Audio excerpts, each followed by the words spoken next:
رحم اللہ من قرأ الفاتحہ.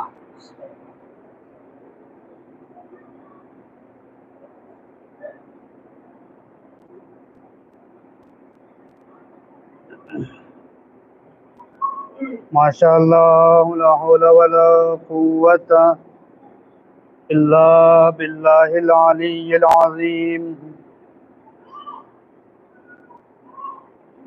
حسبنا اللہ ونعم الوکیل نعم المولا ونعم النصیر. اعوذ باللہ من الشیطان اللعین الرجیم. بسم اللہ الرحمن الرحیم. الحمد للہ الذی لا تدرکہ الشواہد ولا تابیہ المشاہد ولا تراہ النوازر.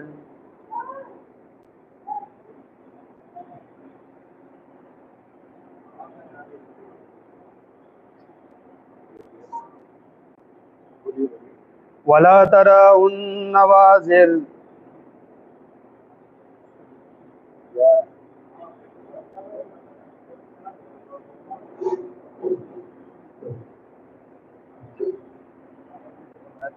محمد وعلى محمد صلوات.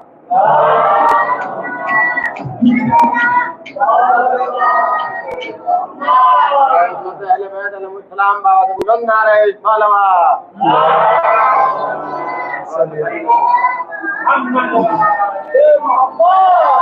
ایک اور صلوات پڑھیں مولا علیہ.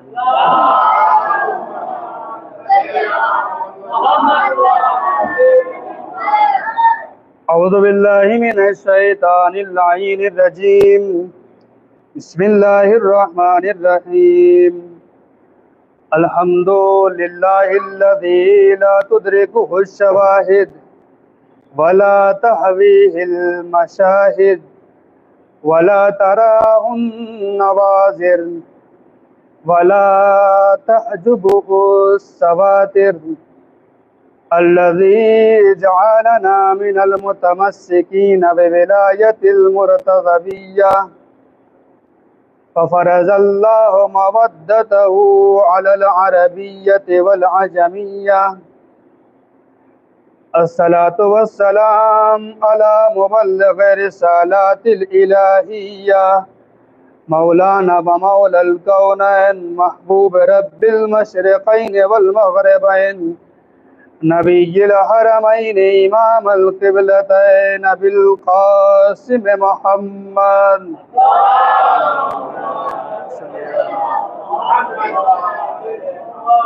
وآلہ النجباء النقباء سیما على خامس اصحاب الكساء وانصاره المجاہدین فی البیداء الذين لم يرزوا حتى رملوا الرياح بالدماء. ولعنة الله على أعدائهم بدمام الأرض والسماء فبعد فناء الأرض والسماء. أما بعد فقد قال رسول الله صلى الله عليه وآله وسلم يا علي انت وشیعتک هم الفائزون. صلوات.